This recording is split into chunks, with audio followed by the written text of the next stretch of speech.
So yeah, James, when you open, oh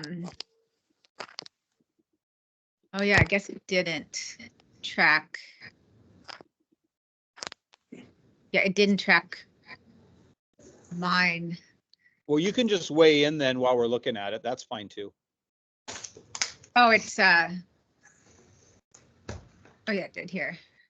So, I mean, some of my stuff is just typos, and so you know those aren't that big a deal.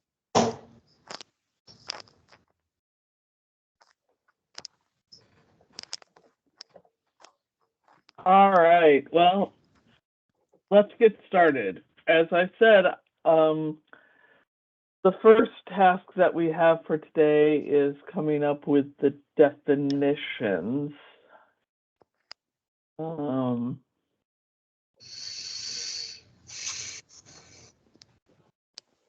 And James very nicely did some track changes, and for some reason they won't come up on my, when I open the document from me. I get nice red lines that show on the side that something was done. So do I need to do anything here for you to be able to share your screen, James? Do you know? I'm going to tell you here in a moment because I'm about to try. Okay. I just don't want to share the wrong screen, which would show you all my stuff from my other cases. Yeah, that would be not good. Non-habit for me. I know it's here. Give me just a moment.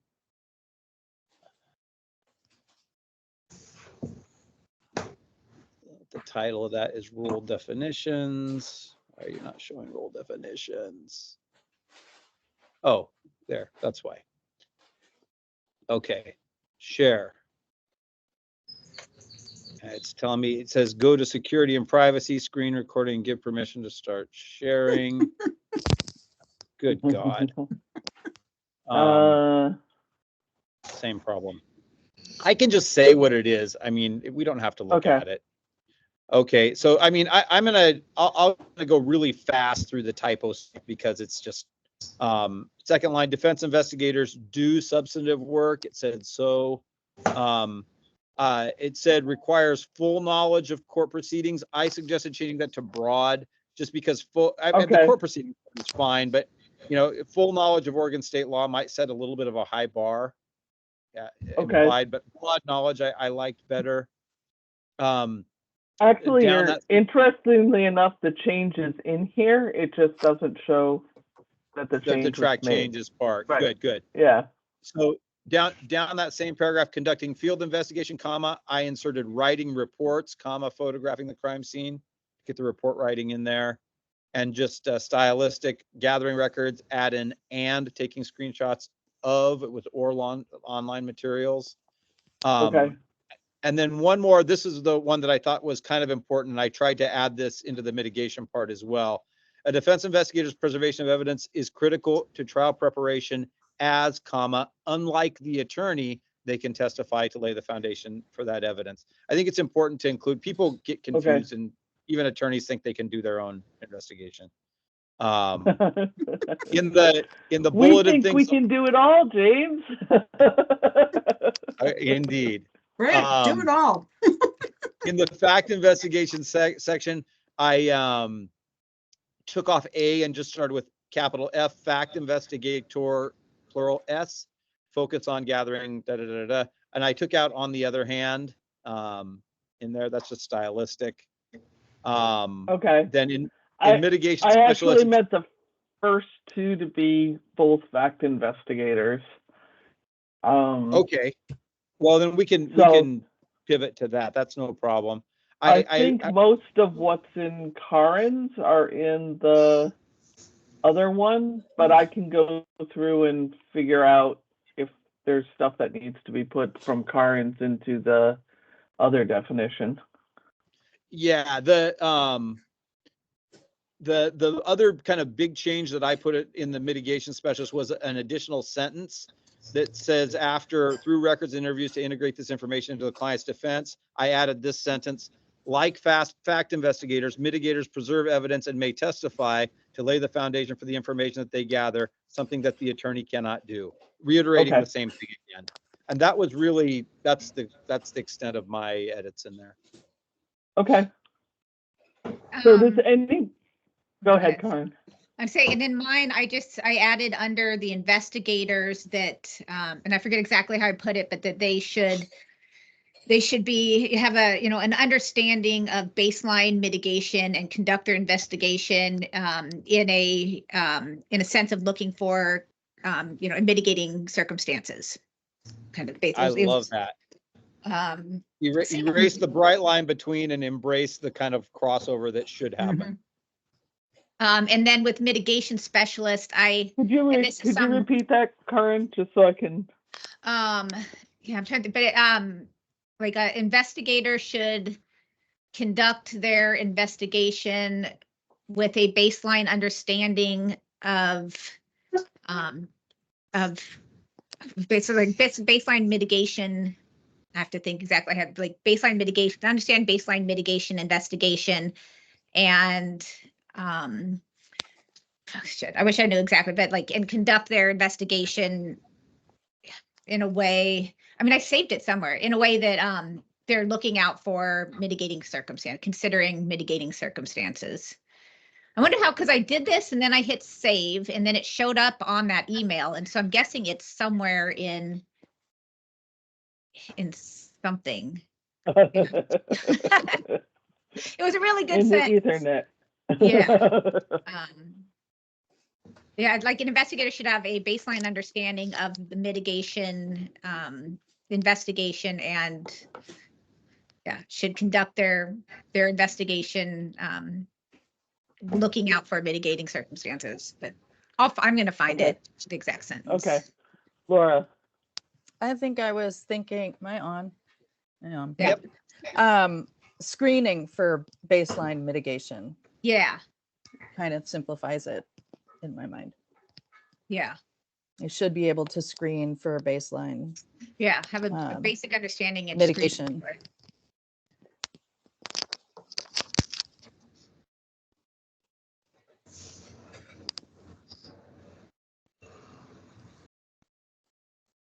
Okay. All right. Well, I can certainly add those things in and then make sure that the fact investigator and the mitigation specialist things that Karen gave us were in the definitions.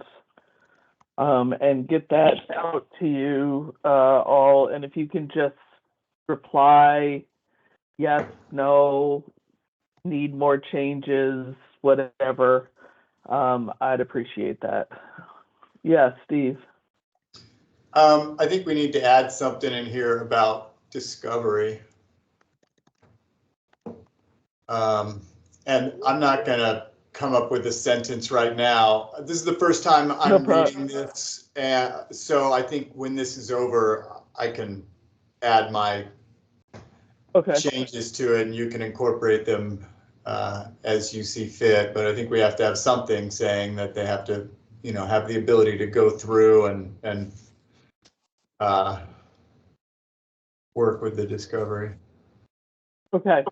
These are just, right now, these are just kind of the definitions, and it's mostly going to be for, when you have non-lawyers saying, well, what's the difference between a mitigation specialist and an investigator? We have a definition for them, such as like the legislature. Less of a job description. It's not really it's sort of a job description. It's sort of a condensed job description. It's so we can kind of quickly explain for, again, legislators, non-lawyers, what is the difference between these two professions and why are they needed, basically. Does that make sense? Right. Yeah, okay. And then the mitigation so I'll specialist, the at like at the very least, they should, at a minimum be licensed by department. And I think also, and this is up for, but also having a bachelor's degree and like a minimum of 2 years in a related field. Okay. I would be kicked out immediately Why? because I don't have a bachelor's degree in the related field. Well, you're grandfathered in. Grandmother. So there, you can't get out of it by that easy, Alice. No, just say Pam. bachelor's degree and 2 year. You have all of that, Alice. You have, you were an attorney and it's all in the field. KO, I have a question. Now that Yes. you explained a little bit more about the specific purpose of this document, is there any wisdom in trying to find a couple of quotes from case law about the, right to investigation and mitigation? Do we want to go? I mean, not that we need to, just an idea.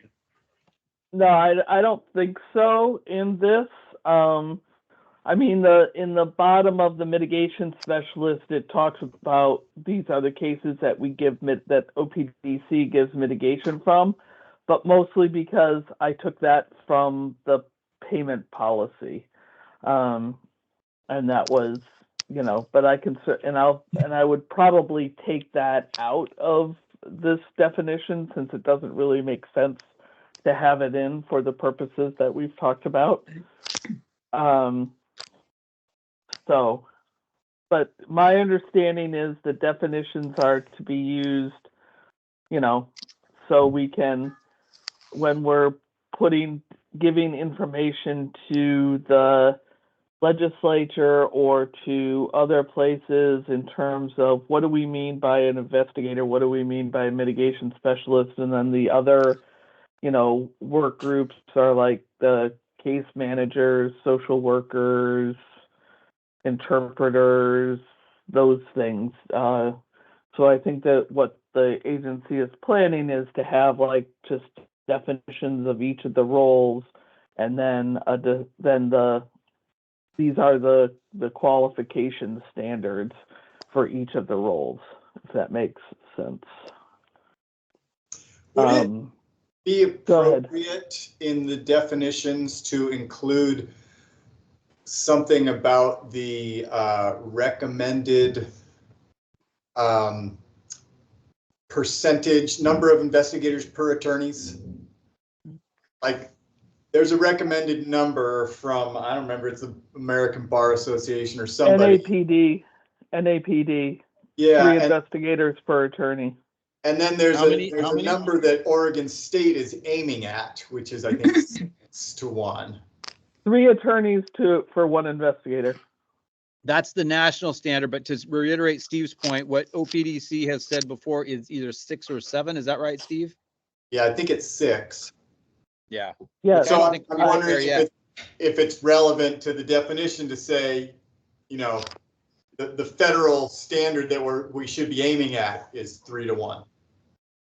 Just because if people are reading this and they know nothing about it, it might help them to realize, that this isn't something that there's, a handful of investigators are enough, that you need a lot. Yeah. Okay. I can certainly work that in.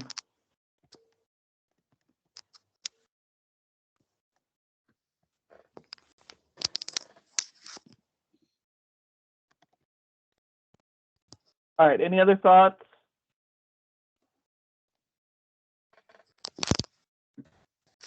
No, I like them. What?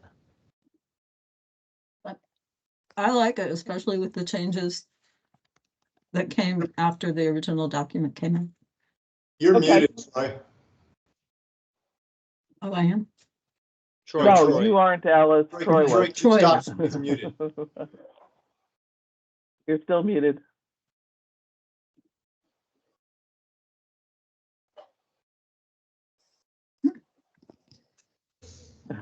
You don't get to talk today, Troy. Type it into the chat. Type it into the chat. We'll wait for you. And then we'll watch you type. Which is my worst. That and having people watch me write, because then it's like I know I'm going to misspell every single word.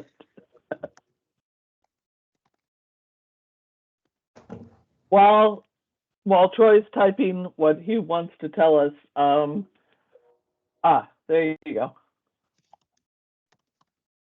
Bridging rapport, building rapport and bridging. Yes, that's very good. Okay. Building.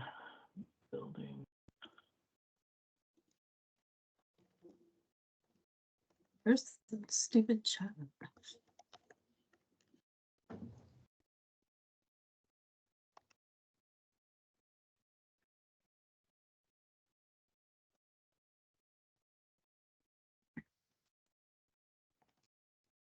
All right, so I'll make these changes and get this out later this afternoon for everybody.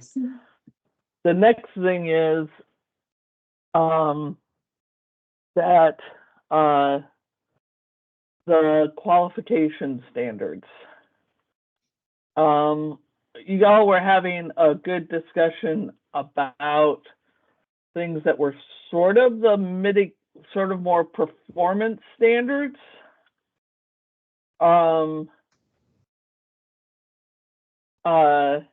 And we'll get to the performance standards. My understanding, so let me have a little side thing here. What we were instructed last week is that they wanted the definitions and the qualification standards by May 8th. After that, there's going to be a more thorough discussion about performance standards that's going to include more people from the agency, because that has to include data and research in terms of how do we measure the performance standards. My advice to this group, and you guys can decide what you want to do, but my advice to this group is between today and the 8th that we work on kind of firming up what you all want in the performance standards, because while I will be in the meetings with the rest of the agency, with the folks in the agency, and will advocate for what the performance standards that you all have put together. The more together and complete it can be, the easier it will be for me to advocate for that. Does that make sense? Yes. But I do need to get the definitions and the qualification standards set so I can get those in, and then we can start working on the performance standards. And I think I'm hoping a lot of that we can do by email and not need another meeting. Yeah. So I think last time we went through the qualification standards, and I haven't set anything new. I think we were pretty, we liked them. I'd like to go through it. If you guys have it, it's the qualification standards. I think it's titled number 2. Searching the email here. It's called Investigator Mitigation Qualification Standards number 2.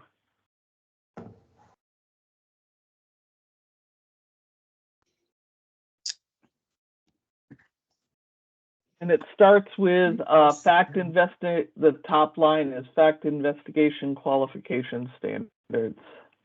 There it is. Okay. Alice, which email is that associated with? That might help me. I don't know. I saved it to a folder. Bless you. I can tell you here. Just a minute. Okay. I can find it. James, I just forwarded it to you.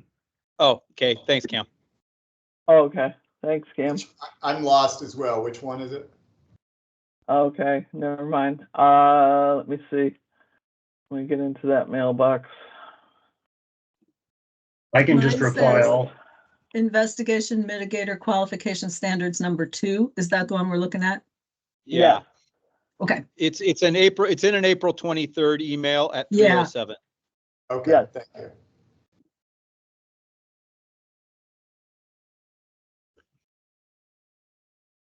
All right. So for the for misdemeanor, criminal juvenile, lesser felony criminal juvenile, lesser felony PCR and JPAR cases, which are juvenile post-adjudication relief, if you're wondering what JPAR stands for. Is that second look? Is that different? No. No, Okay. that's, You don't need to go into what it is, just to know. it's that okay. not- It's the juvenile equivalent of PCR. Okay, basically. got it. Okay. They must have a DPSST license. I know that, Steve, you've talked about a provisional license versus a license. I think we all decided that it just has to say that the qualification standards is just going to say license.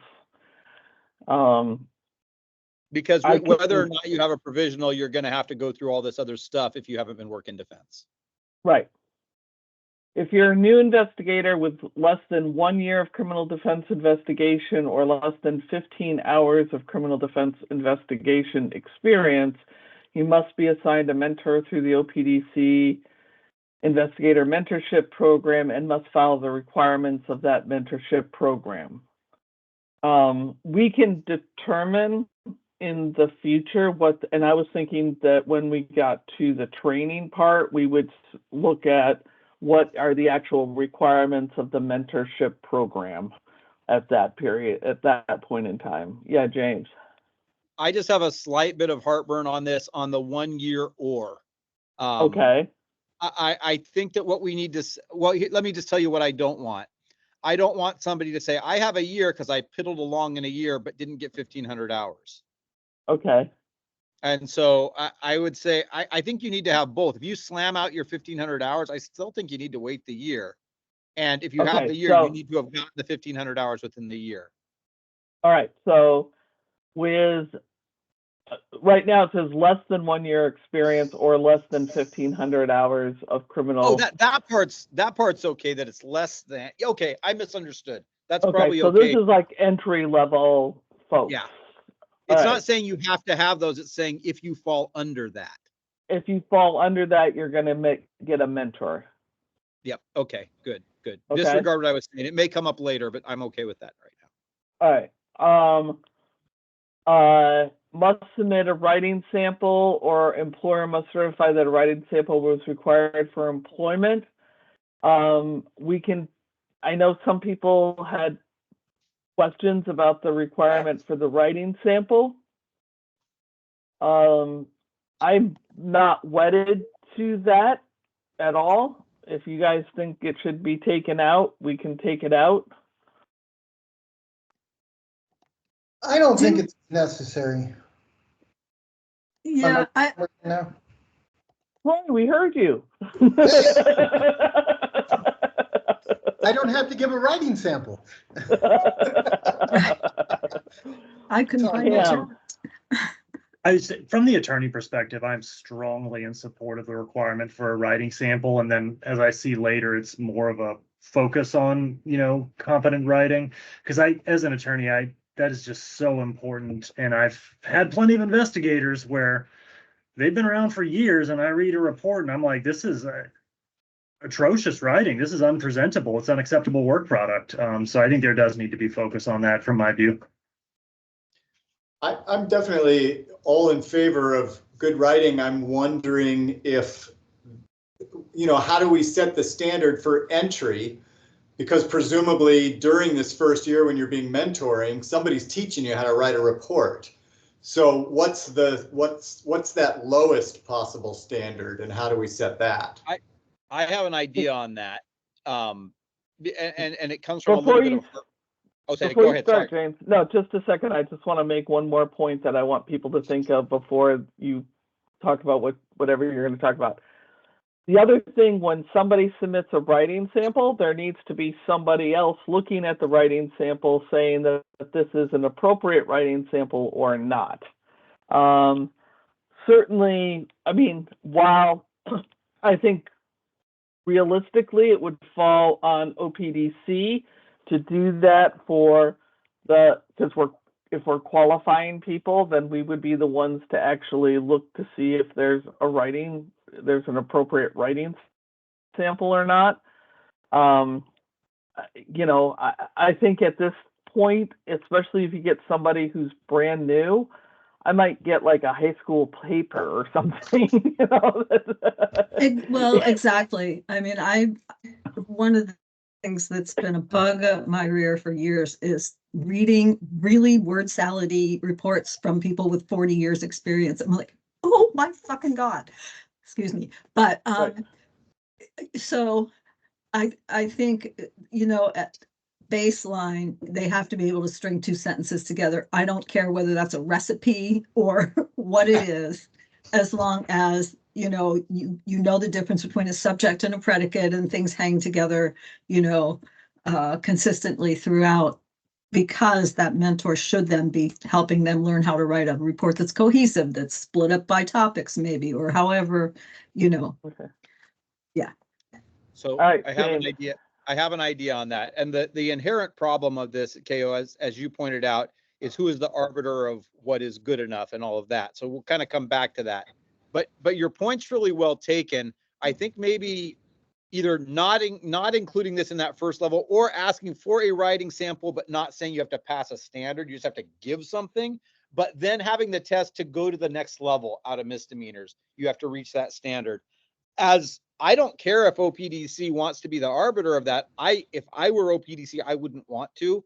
I would want to farm that out to a service who did that, you know, so that if someone's going to get sued or complained against, it's that other people. But to Cam's point, I think that at least to move up, you have to pass some threshold of some sort. Yeah.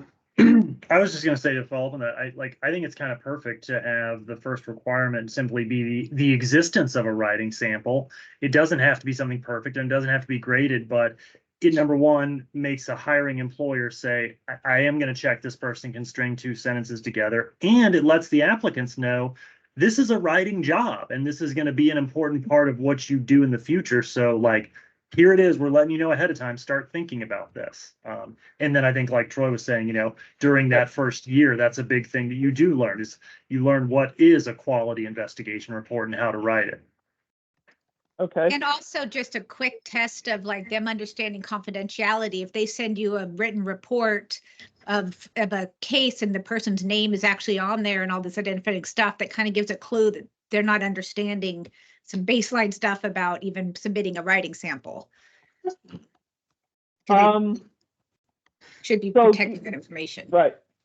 So I'll keep the writing sample in, or the attorney or the employer certifying that they got a writing sample. If the employer's looked at the writing sample, I don't feel a need for me to look at the writing sample, and the fewer writing samples I have to read, the better in my life, I think.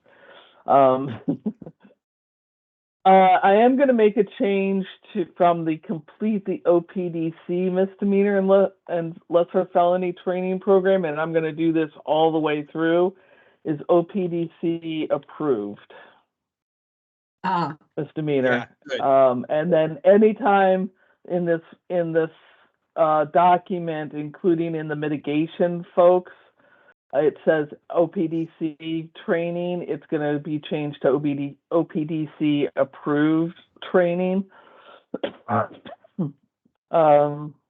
totally makes sense. Well, and it's going to take a while for us to get all of the training up on board, given how fast this agency moves. All right, everybody good with that for the entry level folks?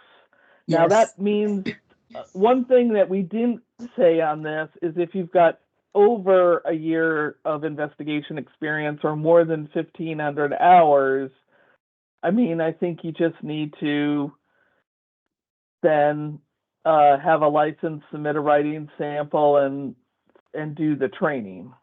Does that make sense?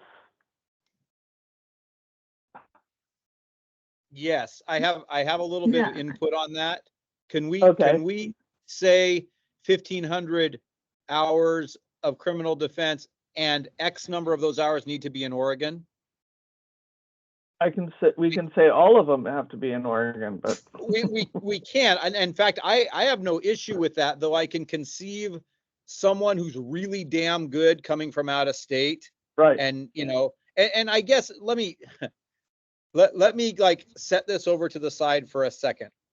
I am all about all these standards and I want all of this. I do want to leave the tiniest bit of flexibility. If we need to bring in a specialist, let's say I'm going to make something up. Let's say I know of this wildly competent and well-experienced Hmong speaking investigator out of California. I don't want to make that person jump through 20 hoops to come work on my death penalty case. And so maybe some good cause stuff, but not good cause by the attorney, good cause approved by the agency, because every attorney in the world is going to sign off on, shit pretty easy if they're, because they want it. That's not great. But I think that we need to leave some space for basically almost like a reciprocity thing, but have it limited to where if you're going to keep going and going, you might need to do some things. But if you're brought in as a mercenary, you can get your work done. He's snoring. Well, that does make sense, since I did hire a Ugandan investigator, and I have no idea, other than the fact that another lawyer who I had a lot of respect for told me he was a good investigator. I was like, okay, he's in Uganda. How am I going to know the difference?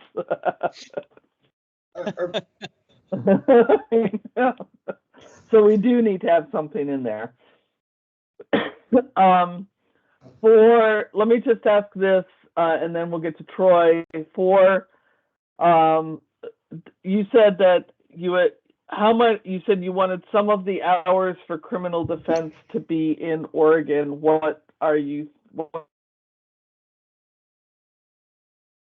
Oh, KO locked up for a sec. What's your thought on that? What are people's thought on that before we move away? And I get to bring that up later. Any thoughts? Did I freeze? Where's my hand? Go ahead, Alice. Oh, okay. We saw you raise your hand like this. I can't find the little button. I am hesitant to put in a firm requirement about local hours for all the reasons we've talked about. People, we're a fluid society. People move. Somebody comes from Washington or California, or, and they have a bunch of experience. Why would we want to slow their roll, before getting them on board?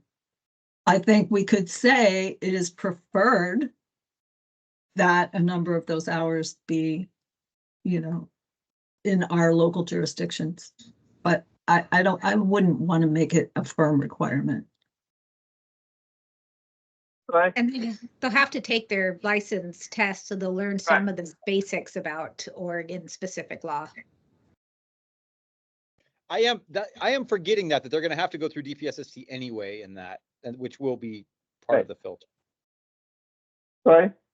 I agree. I don't think we need to put a local experience, just the state, because criminal defense. However, the other thing we were talking about, why don't we do a temporary authorization? So somebody who's coming out of state as an expert, or as you said, Ugandan or another specialty, they can get a temporary qualification for that case. If they're coming in to do one case, maybe this doesn't apply.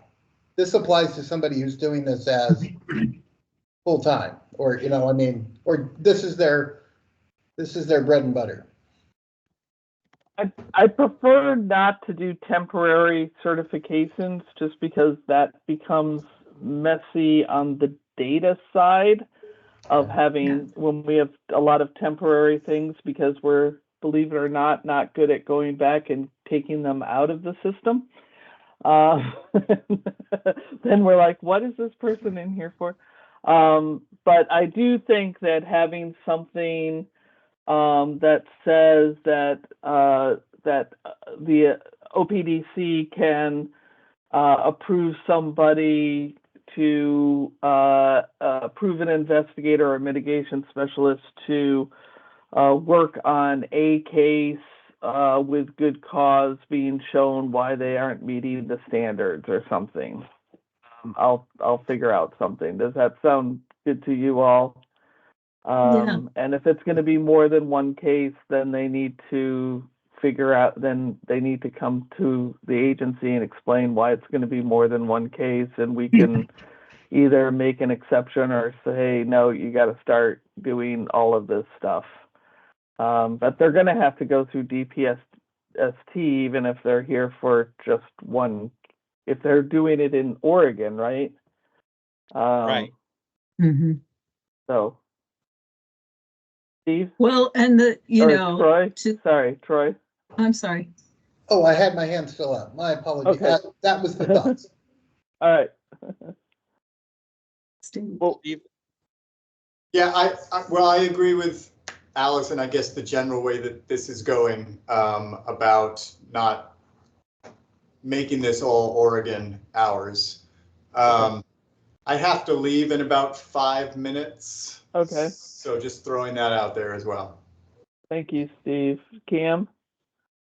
I was just going to say on this idea of temporary certifications or whatever for like out-of-state folks, the Board of Psychology has a pretty nice setup for that, where basically you need to write a letter in and explain your qualifications, why you're needed on this case, and what specifically you're doing. Like, I'm doing an evaluation on, this client for this case at this location, and they've turned that into a pretty easy process, and we could have something similar to that, although obviously there would still be the DPSST question.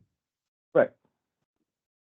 All right, now moving up to the next level, which is major felony, excluding waiver cases, dependency, civil commitment, TPR, excluding murder, JLAW waiver, and any equivalent life sentence cases. The first question that came from one of the people in the office is, why are we splitting up dependency and TPRs? Because TPRs, we're saying, need a specialization certification. And when you think about the cases, it doesn't really make sense because most of the investigation is going to be done on the dependency side of the case. So the first question I have is, should I move TPR to this section, or should we move dependency up to the specialization section, which would be really difficult for investigators to then qualify to do dependency cases? Any thoughts? No. I think it's fine. Okay, I will move TPR to lower level then.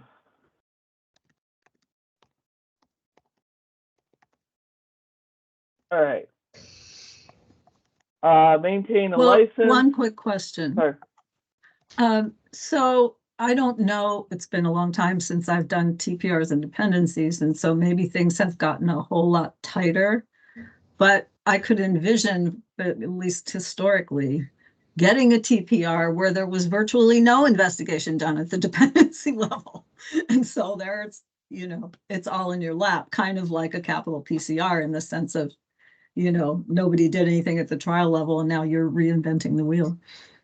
It's certainly possible that somebody who gets a TPR case have done no investigation at the dependency level. But the question is not, I think the question is, do we then need a specialized investigator to be able to do the investigation, or should an investigator who's doing major felony cases, is that okay for them to then pick up the TPR and do the investigation on it? I see. Yeah. That's what we're talking about. Yeah. Steve. I'm moving on to the writing thing. Okay, let's move on to the writing thing then. Is TPR, we're done with that? Yeah. So the discussion about, your writing, it seems like that's going to be the issue for this second level, to make sure that there's a certain standard of writing that's achievable by everybody. So I'm wondering if that should be in here, that it's somehow approved, or perhaps the OPDC major felony training program has to have a writing portion as part of it, or maybe we need to have a writing training program that's entirely separate. Okay. A writing training program that they have to complete would not be a bad thing, I don't think.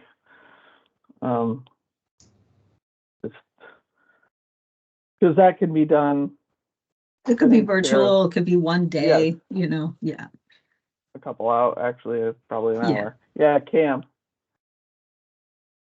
I was gonna say, I like Steve's idea about making it part of the major felony training program, because Okay. I think anytime we're working on things like this, like, we don't want to have too many things on this list Right. to, make it too difficult for people to advance. So I think folding it in there would be great. The other question I had, now that we're kind of moving into the higher level stuff, is a meeting or two ago, we had a good conversation about, and it seemed like most people agreed that having an investigator working under a more experienced investigator on, for example, a murder PCR is a great way to get that experience. Do we want to address that somewhere in these? Like it would be a requirement. Or, well, we certainly don't want to prevent it. We don't want to put No. anything in here that says Wanna- that, yeah, we Well, want to encourage. Right. Well, I think what we can do, I think what I can do is put in a section here that if an attorney does not meet the major felony meet the qualifications of that level, and I'll put it in on each of the ones above this. You said that they attorney, you mean investigator, right? Sorry, investigator. Okay, Yeah, good, I'm good. thinking about, what I was thinking about is we have a section in the attorney qualifications that allows for somebody to be qualified with supervision. Now, I'm thinking that the way it's structured with the attorney qualifications, the with supervision is likely to be modified and tightened up some, because we've gotten a lot of folks that have misused that. And we found, but I'll put something in here that allows for, with OPDC approval, you can take cases higher with supervision. Because I do think it's different for investigators than it is for the attorneys. And the concerns that we have for the attorneys, I don't think will go into the investigation part. So, okay. All right, ready program. So let me see, training. What I did put in here is that if an investigator has not been previously certified by OPDC and has more than 2 years experience or more than 1,500 hours, that they would be certified at the major felony level, but they have to complete the trainings, previously submit 3 letters of recommendation from persons that know their work quality, and work with an assigned mentor as a resource for 1 case. And the idea with that you talked about with the mentor for 1 case is that's just so they can learn kind of, in Oregon, this is, because I'm assuming this is gonna be somebody who's former law enforcement, former military, an experienced investigator coming from out of state, that sort of thing. And we were talking about having a mitigation thing, a mentor, so that they can have, like, somebody that they can call. Yeah, James. I'd kind of like to split those up in that if somebody's coming with extensive defense experience from outside, that's fine. If they're coming from extensive experience in law enforcement or military or whatever, but they haven't worked defense, I'd like to see something more robust for that. I don't think it translates as directly as some people like to think. Okay. I think the emphasis on defense work is more important than the emphasis on experience per se. All right. Perhaps you and I can exchange some emails and we can talk about that further. Yeah. Okay, Cam. I just had some concern about it only being one case because, when you start getting into majors, you can have a burglary or something that, you interview one or two witnesses and the case pleads in 3 weeks, and that wouldn't really give you much of anything. And I don't think it needs to be a lot more, but I think maybe even like a time frame more than a number of cases. Maybe 6 something. months or something. Maybe a combination of cases and or hours, both. So you can't just be on a case for 10 hours. It And has to what, be, how many hours would you be thinking? Like 200. yeah, that's like the basic authorization on a murder case, the initial 200 Right. hours. Okay. All right. Is everybody good with all of this, with the changes that we've talked about? And I'll get them out for people. It's not like I'm gonna have you say, yes, I agree, and then just change it. All right, then you would go into the specialization. And that's covering trial level and PCR, murder, J-law, waiver cases. We're going to take TPR out and any equivalent life sentence cases. And I did 2 specializations here for investigation: fact investigation specialization, and then juvenile specialization.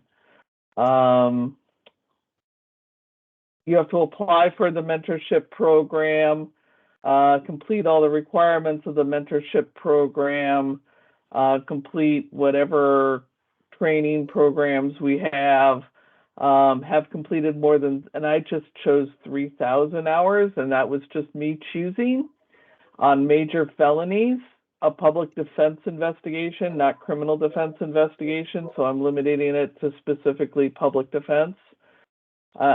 Submit 3 letters of recommendation who have had recent within 1 year experience of the investigator's work. Let's talk about the 3,000 hours, just because really I just took that out of my, I don't know what. Seemed like a good idea at the time. But I was thinking if 1,500 is considered around 1 year, that would be 2 years of public defense investigation at a major felony level. But I can increase it, decrease it. Any thoughts? Keep it there. Maybe 3,000 hours, or, 2 Or what? years in a variety of case types in that area.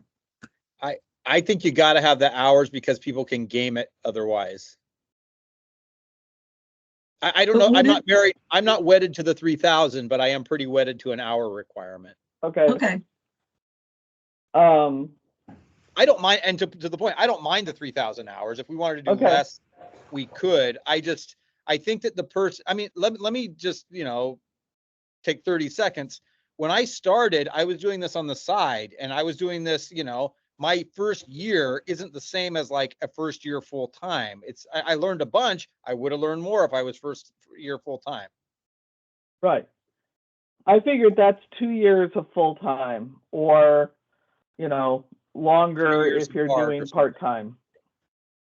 That's where I got to 3,000. Because we want them. Go ahead, Troy.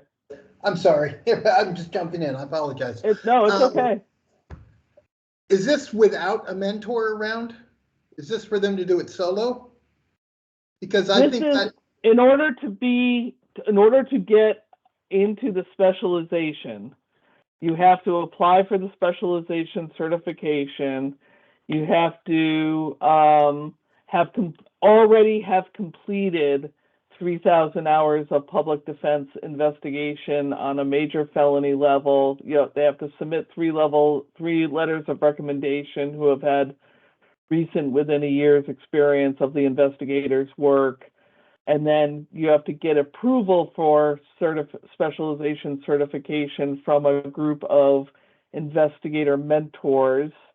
and maintain a license. So I see that this would all have to have happened before they can start doing they can be certified on the specialization level. So all of that would have to be done before they could work on any of the specialization cases, which are murder, J-law, waiver, and any equivalent life sentence cases. Okay, I think the 3,000 is too low. That's Too me. low? Too low. Okay, It's only what's 2 your years. thought? 5,000. 5,000? That's what California requires, 5,000. So. Okay. 5,000 sound good to folks? Did I hear Laura? 6,000? No, just kidding. I'm just wondering That's a really how, good point, Troy. I support that. Yeah. That's a really good point, Troy. I forgot that California was so high. That's a good reference. Okay. So let I'm me also go in. wondering how people prove that. I mean, if they aren't, Well, if they're coming historically- from California or Washington, or they worked in collectively different states, how are they going to prove it to OPDC? Historically, it's been billing records. Mhm. People have verified it with billing records. There may be other ways, but that's, Right. or you get, I mean, if I was going to apply for California, I would get a letter from OPDC saying I have Mhm. billed over X number of hours. Right. Yeah. I guess I would probably just put that somewhere in the explanation in that application so people know how to do it. Right. Yeah. I see the application. I mean, I see that, what I'm trying to do on what I was thinking of with the specialization thing is show me you meet this requirement, apply for it, say that you actually want it. You don't just get it by just doing time. You have to Right. apply for it. You have to complete all these things. And then I see mentors reading the applications and saying, wait, I've heard about this guy. No, this guy isn't doing quality work. And then OPDC can go back and say, I'm sorry, your application was not accepted, but you need to do these things to remediate the problems that we're seeing or something, kind of thing. Does that make sense? Yeah. Troy? Are we going to have specialized mentors then? The mentors will have to have gone through would have to be specialized in order to be then qualified to be a mentor. So you have to have met these qualifications for specialization, and then if you see for the mentorship, then you apply for and accepted into the mentorship program. There will be some kind of training thing, but that's probably going to be more on the idea of this is how you mentor somebody. Don't Right. say, don't say that you are, really stupid and you don't know what you're doing when you're trying to be a mentor to somebody. I don't know, something like that, right? Okay. That's my question. They'll then- do the work for them. And My then question is, let's say somebody wanted to become murder qualified. Is there going to be a murder qualified mentor that they yes, can because call? all mentors would have to will only be able to come from the certification standards. I understand. Okay, I got you. Thing, okay. So in other words, somebody who's major felony qualified, an investigator who's major felony qualified, could not become a mentor, is how I'm seeing it. But if you guys think that they should, then let me know and I can change that. But I'm seeing this as a step program where like the mentors perhaps there's not going to be a lot of mentors, but those are going to be the ones that are going to help with like quality control and that sort of thing, and be able to answer be able to answer general questions from the other professionals about, what do I need to do about this, or what do I need to do about this kind of thing. All right. Yeah. Alice? Mike, regarding mentorship at the lower levels, would it make sense to consider drawing some mentorship candidates from, say, the major felony qualification level to mentor people at the lower level?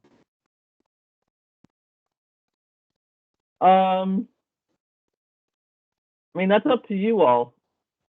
I didn't envision it that way, only because if I'm going to sell to, which is my plan, to try to sell to OPDS, that as you go up in qualifications, you should go up in pay, just like we do with the attorneys.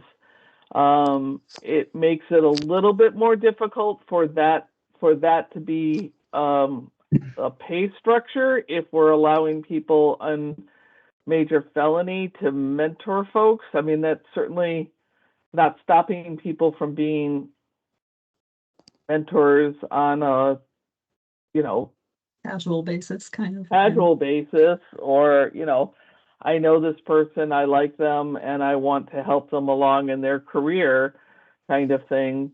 But I mean, we don't have a lot of mentorship here. I mean, really the mentors are for the brand new folks.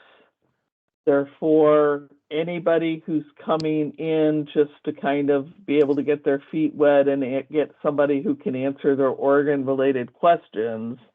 And then I see the mentors working closest with the folks that are in the specialization section. Okay. To, until the mentor saying, yeah, they're ready to go out on their own kind of thing. Sort of like what you talk, Alice, about Ellen Rogers. Right. So, all right, can we skip to the mitigation stuff? Because the question I did have was for the major felony mitigation folks.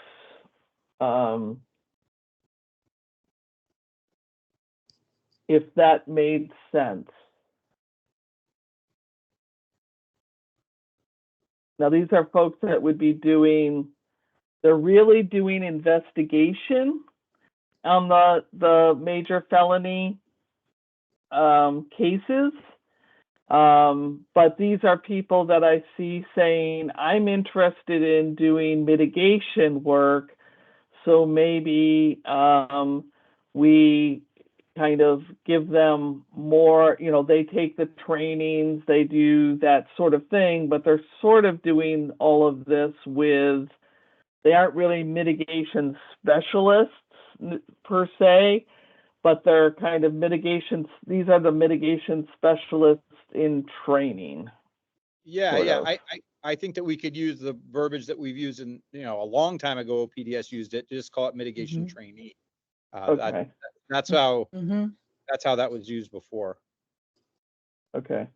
I like that. All right. Okay, I will work on these changes and get them out to you hopefully this afternoon, depending upon how badly my life has exploded since we've been on this meeting. But that's my plan. And if you can just get back to me with any changes or whether you agree or disagree, that would be helpful. And then once we have these buttoned down, then we can start in on the performance standards for both of the professions. Awesome. All right? Yeah. All right. Thanks, Thank you, Kim. everybody. Thank you. Appreciate it. Thank you, everybody. Bye. Great day. Bye-bye. Have a good